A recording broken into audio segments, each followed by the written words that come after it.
Meus amados irmãos e irmãs, a palavra de Deus diz assim, porque assim está escrito. Daniel, capítulo 1, verso 1. No ano terceiro do reinado de Jeoaquim, rei de Judá, veio Nabucodonosor, rei da Babilônia, a Jerusalém e a sitiou. Repetindo, no ano terceiro do reinado de Jeoaquim, rei de Judá, veio Nabucodonosor, rei da Babilônia, a Jerusalém e a sitiou. Que Deus abençoe essa palavra em nossos corações. Amém? Meus amados irmãos e irmãs, amigos, ser santo, puro, numa sociedade babilônica. Numa sociedade babilônica. Daniel, autor desse livro, jovem, entusiasmado, jovem comprometido com Deus, viveu na corte da Babilônia. Na corte, quer dizer, ele viveu bem lá em cima, na sociedade da cidade da Babilônia.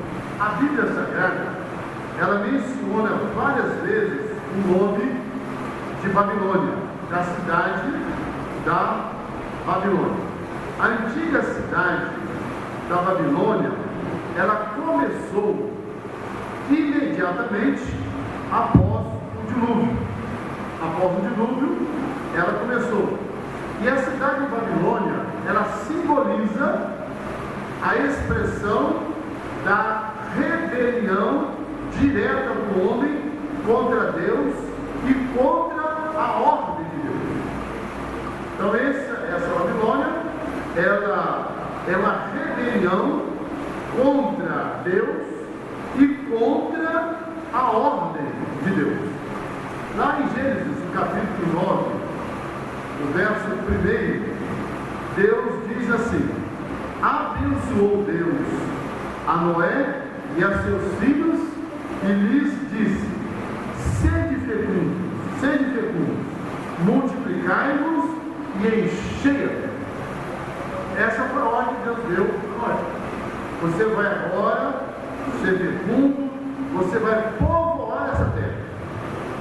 Eu tenho a impressão que Noé nem sabia que existia o Brasil naquela época. Tinha não. Tenho a impressão, tenho certeza que ele nem sabia que existia o Brasil. Ó, existe muita terra para você povoar. Então você vai ter muitos filhos. A ideia de Deus, irmãos, quando criou essa terra, essa imensidão dessa terra, foi para povoá-la de gente, seres humanos.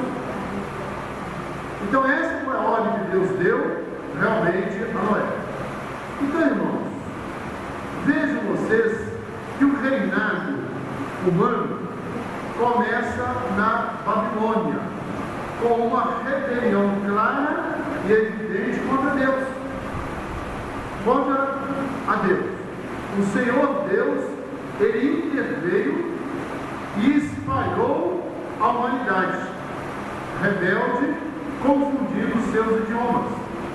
Quando nós observamos, quando o homem lá, ele ergueu a Torre de Babel, o que o homem queria com a Torre de Babel?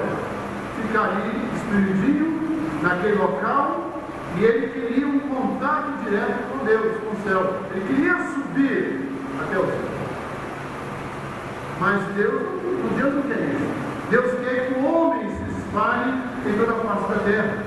Ele quer que o homem vá por todos os cantos e pregar o Evangelho a toda criatura. Então esse nome Babel foi dado à cidade de Nimrod, por causa da sentença de Deus sobre os habitantes. Lá no capítulo 11 de Gênesis, nós lemos exatamente sobre isso, no verso de 49, que fala sobre a Torre de Babel. E exatamente ali é que Deus deu a sentença sobre aqueles habitantes. Deus então confundiu ali, só existia até aquele momento uma só língua na face da terra, e aí então passou a existir várias línguas, e Deus então destruiu tudo aquilo ali e disse para o povo se espalhar por toda a face da terra. A Babilônia, ela foi a cidade mais importante do mundo por quase 2000 anos. E a Bíblia diz que ela será reerguida. Ela vai ser reerguida e colocada no palco mundial do fim dos tempos, para representar um papel de destaque. Aí Apocalipse, no capítulo 14, o verso de número 8, nós lemos aquilo que Jesus passou para explicar, tá? Apocalipse, capítulo 14, o verso 8, nos fala assim: seguiu-se outro anjo, o segundo, dizendo: caiu a grande Babilônia, que tem dado a beber a todas as nações do vinho da fúria da sua prostituição. Então aqui em Gênesis está dizendo isso. E assim, já no capítulo 16, o verso 19, diz assim: e a grande cidade se dividiu em 3 partes, e caiu a cidade das nações, e lembrou-se Deus da grande Babilônia para dar no cálice do vinho do furor da sua ira. Então, meus amados irmãos, no capítulo 17 e 18 também de Apocalipse, a Babilônia é citada, é muito citada. Então, Deus mostra para nós, através da sua palavra, como sendo a fonte da religião, a fonte do governo, a fonte da economia dos ímpios. Então a Babilônia não é apenas um local hoje, ela é um sistema religioso, é um sistema de governo e é um sistema de economia, em que todas as nações irão lá comprar. E aí então as pessoas começam a indagar: será que é Roma? Será que é Washington? Será que agora é a China que está se levantando? Onde é hoje a Babilônia? Nós não sabemos. A Bíblia diz que vai ser um sistema de governo, um sistema religioso, um sistema econômico mundial em que nós vamos lá comprar. E para comprar, nós vamos ter que ter o número da besta para comprar. Não é assim? Mas nós não sabemos quando vai acontecer ou quando isso vai realmente acontecer em nosso meio. Mas, irmãos, Daniel e seus amigos viveram literalmente na Babilônia. Veja aqui que eu disse versículo dizendo que no ano terceiro do reinado de Joaquim, rei de Judá, veio Nabucodonosor, rei da Babilônia, a Jerusalém e sitiou. Então Daniel e seus amigos viveram numa sociedade babilônica. Eles viveram na Babilônia.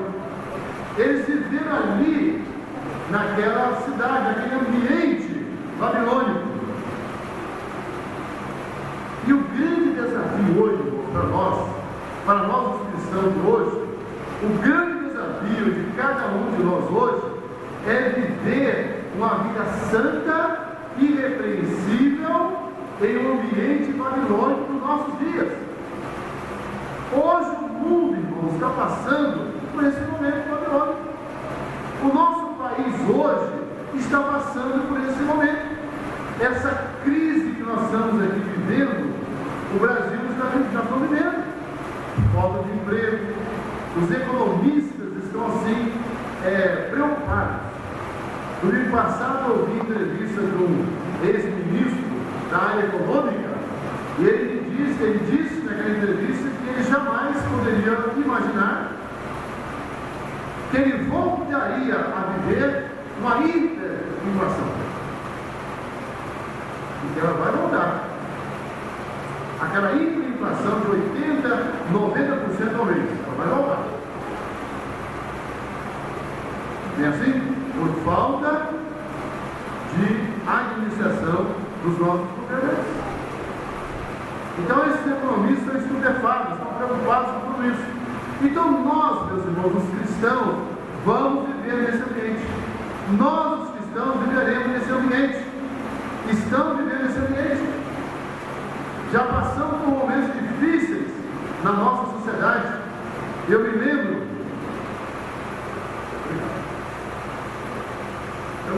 muito bem uma época em que era muito difícil você comprar carne de boi ou de vaca, né? Era muito difícil. Aí nós montamos um esquema lá na serra.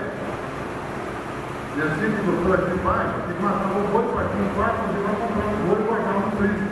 Aí nós tínhamos carne à vontade. Era o esquema que tinha. Então nós aprendemos a viver nesses ambientes babilônicos. Nós procuramos os nossos recursos e nós, os cristãos, temos que procurar a direção e a orientação de Deus. Porque nós vamos viver esse ambiente. Não quero aqui assustar ninguém, não vou assustar ninguém. Só estou mostrando que a vida sagrada que Daniel e seus amigos viveram num ambiente babilônico que era terrível. E nós também vamos viver nesse ambiente. Não é assim? Se alguém está vivendo aqui, aleluia, graças a Deus por isso. É assim? Então, meus amados, o grande desafio para nós hoje, o grande desafio para cada cristão hoje, é nós vivermos uma vida santa em um ambiente babilônico. É possível isso? É possível. Sabe por quê? Porque Daniel, ele viveu uma vida santa, uma vida pura, uma vida digna diante de Deus, num ambiente completamente babilônico.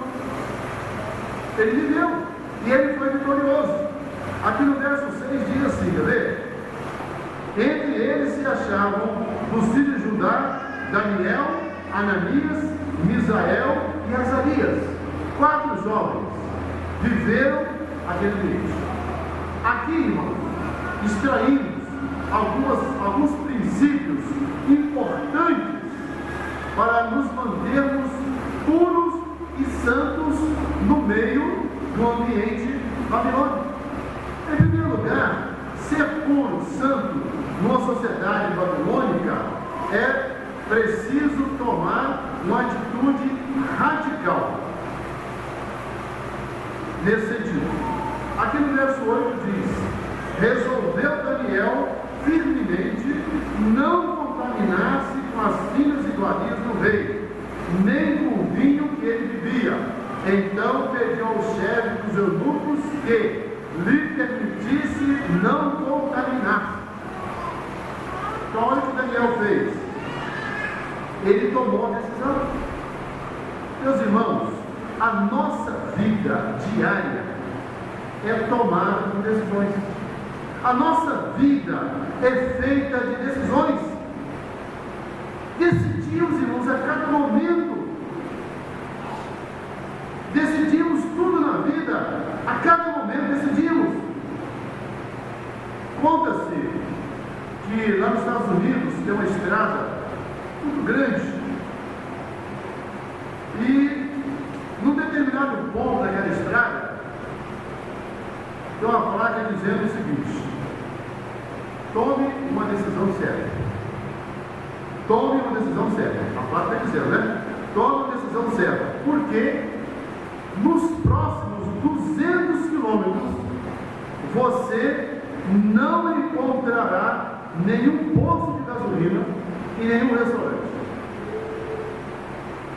Então imagine você viajando numa estrada, nos próximos 200 quilômetros você não vai encontrar nenhum posto de gasolina para você tomar água, nem abastecer o seu carro, você não vai encontrar um restaurante para nada. Então você tem que se preparar. Então você tem que tomar uma decisão. A placa está dizendo: tome uma decisão certa. É preciso tomar uma decisão certa. Vai alguém entrar naquela estrada sem combustível no seu carro? Vai alguém entrar naquela estrada sem ter água para beber, para dar às crianças? Não vai. Então é preciso tomar uma decisão certa. Josué, ele tomou uma decisão certa. Qual foi?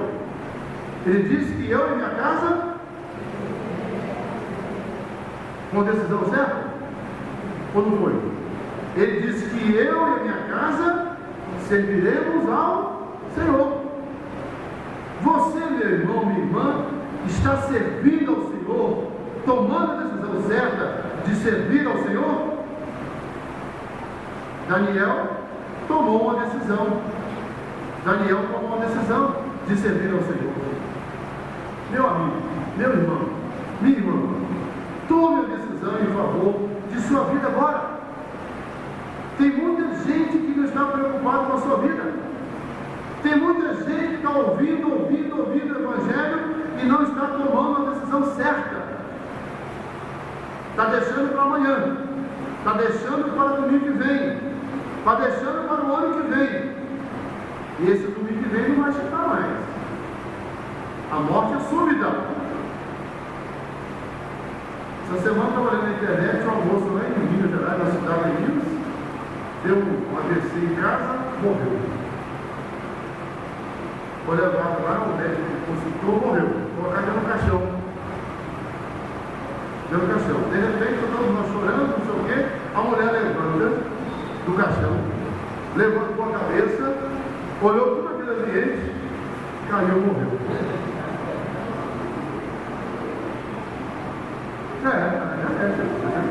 Lugar de Minas. Né? Agora a compensação, os médicos sei que uma mulher tinha morrido antes, mas ela levantou, olhou para o lado, olhou para um monte de gente, ela caiu e morreu. Toma a decisão certa, porque a morte é certa. Então toma a decisão em favor da sua vida. Quando você aceita Jesus, quando nós aceitamos Jesus, nós estamos tomando a decisão em favor da nossa vida, que Jesus é a nossa vida. Agora tem um cidadão na Bíblia chamado Acã. Acã tomou a decisão também. Não tomou? Ou não tomou? Josué tomou a decisão certa de servir ao Senhor. Acã também tomou a decisão. Lá em Josué capítulo 7, verso 20, diz assim: respondeu Acã a Josué e disse: verdadeiramente pequei contra o Senhor, Deus de Israel, e fiz assim e assim. Ele disse que tinha feito. Quando vi entre os despojos uma boa capa babilônica, olha a capa babilônica, 200 ciclos de prata e uma barra de ouro do peso de 50 ciclos, cobicei-os e tomei-os, e eis que estão escondidos na terra, no meio da minha tenda, e a prata por baixo. Acã tomou a decisão de roubar, de tomar aquilo que não era dele, e esconder, ainda complicar o povo de Deus, que Deus queria derramar a bênção sobre aquele povo, e por causa do pecado de Acã, Deus não derramava, até que um dia Deus falou e foi lá, e ele confessou, e ele disse: verdadeiramente pequei contra o Senhor, Deus de Israel, e fiz assim e assim. Ele tomou a decisão errada, de roubar. Então, meus amados, ser puro, santo numa sociedade babilônica, é preciso tomar atitudes radicais. Tomar atitudes radicais em nossas vidas. Ser puro, santo numa sociedade babilônica, requer disciplina. Experimenta, peço-te os teus servos 10 dias, e que se nos deem legumes a comer e água a beber. Esse foi o pedido de Daniel. Por 10 dias comeram só legumes e tomaram somente água. Isso, meus irmãos, meus amigos, se chama disciplina. Disciplina é abster-se de coisas que muitas vezes gostamos e muitas vezes nos fazem mal. Quantas vezes nós comemos, bebemos algo que estamos fazendo mal? Abster, deixar essas coisas que Daniel fez. Por 10 dias nós vamos comer apenas legumes e somente tomar água. É uma decisão que eles tomaram. Uma decisão não terá validade se você não cultivar a disciplina diária fundamentada na mesma decisão. Eu tomo uma decisão mas eu não cumpro aquilo diariamente. O que adiantou tomar a decisão? Não adiantou nada. Se eu tomo uma decisão, eu preciso a cada dia lutar para que aquela decisão que eu tomei, ela possa ser verdadeira na minha vida. E assim, por 10 dias, Daniel e seus amigos tomaram a decisão de ser puro, santo, naquela sociedade babilônica, de apenas comer legumes e tomar água. Nada mais comeram e nada mais beberam.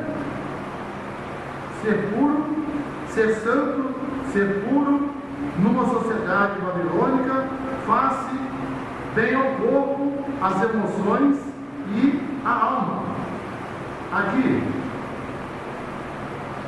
no verso 17 diz: ora, a esses 4 jovens, Deus deu conhecimento e a inteligência em toda a cultura e sabedoria, mas a Daniel deu inteligência de todas as visões e sonhos. Vencido o tempo determinado pelo rei para que os trouxesse, o chefe dos eunucos os trouxe à presença de Nabucodonosor.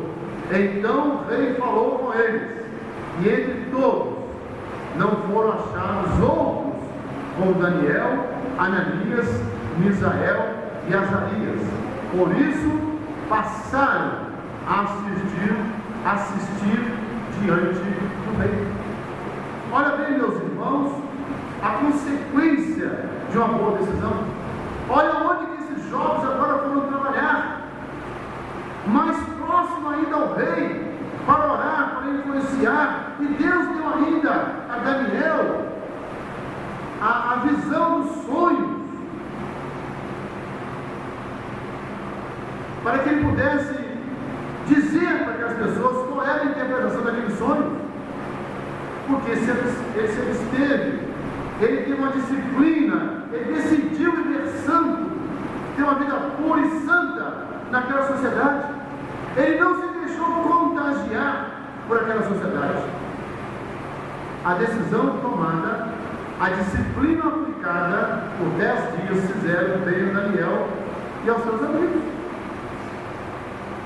Viver a santidade de vida nos livra de muitas doenças. Muitas doenças.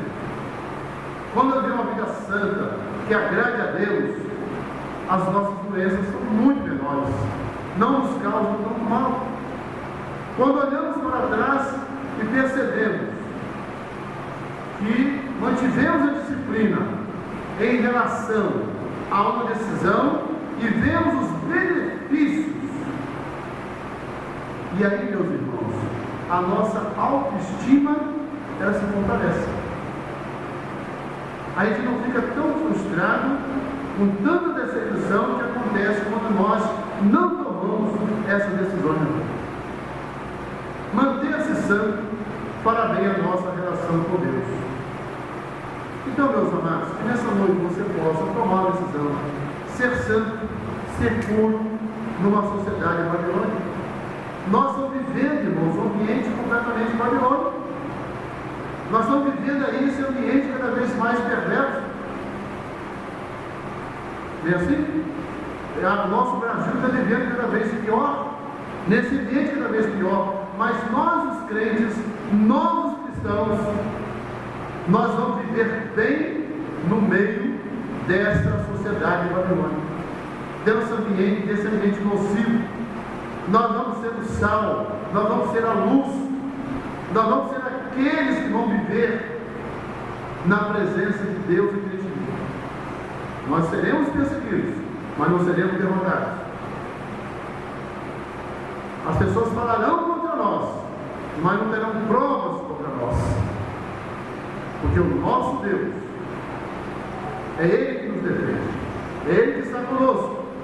Esteve com Daniel lá na Babilônia, e a Babilônia caiu, e ela vai se erguer, mas nós, os crentes, os cristãos de hoje, viveremos plenamente na presença do Senhor.